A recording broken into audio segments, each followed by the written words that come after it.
Welcome to the Judaism from Within podcast. I'm Simi Lerner. We're continuing with our vision or our journey through the works of Rav Shamshon Raphael Hirsch in Chorev, and we dealt with Sirius Omer, the counting of the Omer, but in the last episode we dealt with it from the negative standpoint.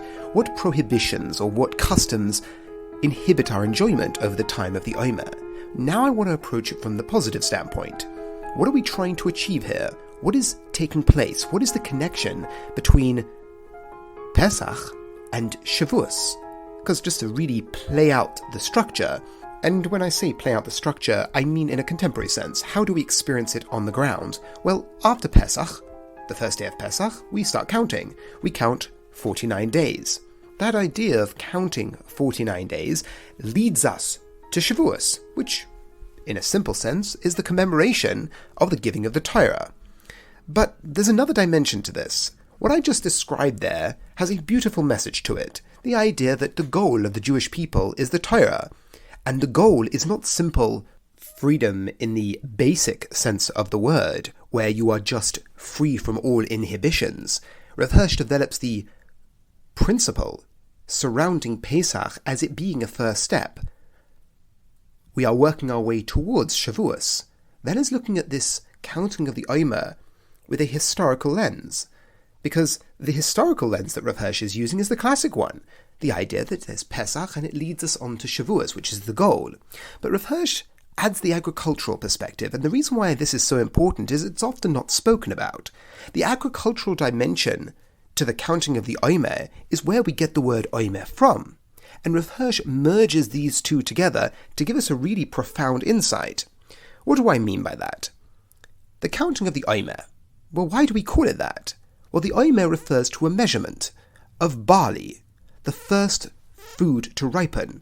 The first food that ripened was the barley, and that was given as an offering after Pesach.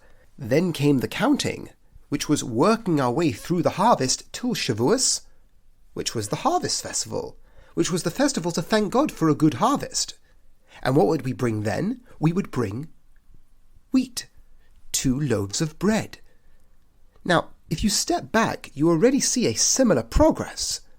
You already see a parallel here. The parallel in the agricultural sense is this ascension from barley, which is the most basic form of sustenance that animals eat, to flour, to bread, at the end of this progress, at the end of this journey. In a similar way, you have the same parallel happening historically. The Jewish people are free, but in a very rudimentary sense of the word, without purpose, without structure. That growth then takes place towards Shavuos, which commemorates the mission. Rav Hirsch sees these two stories paralleling, the agricultural as well as the historical, this progress towards a higher form of existence. But to give it another dimension, Rav Hirsch joins them two in another way. We start counting only when we enter the land. That's when this counting begins, this idea of bringing the Omer offering. Rav Hirsch says, both from the historical standpoint and the agricultural standpoint, this is where most nations and most civilizations stop counting. If you think about it, freedom, your exodus, is what people are waiting for. That's what nations try and achieve. They want to be free. In a historical sense, the Jews were freed from Egypt. This is when we should stop counting. We've achieved it. We've entered into our land. We have independence. We now stop counting. But no, this is when the Jewish people start counting, to commemorate that both these sides, both the agricultural and the historic, are working their way towards something greater. There is a journey involved. That journey begins with barley and ends with wheat. That journey begins with the Exodus but ends with mission. So to recap this point, the parallel between the agricultural and the historical, the Rav Hirsch molds together. And just to end off, or another aspect to this whole conversation, Rav Hirsch says we count till the 50th day. We don't count the 50th, but we count to the 50th. But Shavuos was actually given on the 51st day, according to most opinions. And just to stress this point, that means the celebration of Shavuos isn't actually the celebration of the giving of the Torah. you're celebrating the day before. Now that's quite key because that's not often how we picture it. So what does Rav Hirsch do with this? Rav Hirsch explains that that's exactly the point. This whole structure plays itself out into what we mean by freedom, what we take responsibility for. Free will is what we take responsibility for. We can't achieve the end. We can work our way towards the end. We can do our part. And what did the Jewish people do? What did they make themselves ready for? They made themselves ready to receive the Torah. That's what all they could do. That idea of the days of preparation that led to Har Sinai, they are the ones who made themselves ready to receive the Torah.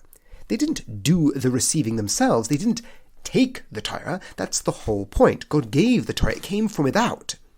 But that principle that we do take credit for is making ourselves ready. That really does paint or frame the entire experience of the Omer for Rav Hirsch. For Rav Hirsch, this 7 times 7, or in his language, the 7 experiences, the 7 educational experiences of Shabbos, because Shabbos is supposed to be an educational experience, and here you have 7 of them, play themselves throughout your life during this time, that you become to a stage where you are ready, because that you can take credit for. You can take credit for being ready. You can't take credit for achievements, because that doesn't really make sense. You can make yourself ready, and that you take responsibility for. And that is what we do over the counting of the Omer, all the way till Shavuos, represented agriculturally by bread, that higher state of human sustenance, and that represented by Shavuos, the giving of the Torah, the mission to the Jewish people. So to recap this idea, we made ourselves ready. Back in the desert, we made ourselves ready to receive the Torah, and that we take responsibility for, and that we can take pride in. We are the ones who pushed. We develop ourselves. We make ourselves into the type of people that are prepared to receive the Torah. And we follow through how that maps itself out to the actual day the Jews receive the Torah. It isn't the day that we finish counting. It's the day afterwards. Because we are celebrating being ready. That we take responsibility for, and that we take pride in. We made ourselves ready. We celebrate Shavuos on the 50th day, not the 51st day, even though the Torah was given on the 51st day. Because this is the part that we took our step. We made ourselves ready. Through these 7 weeks of education, these 7 weeks of growth, on a foundation of an agricultural message, but also a historical message. The agricultural message from barley to wheat. The historical from Exodus to mission. As always, thank you so much for listening, and have a wonderful Shabbos.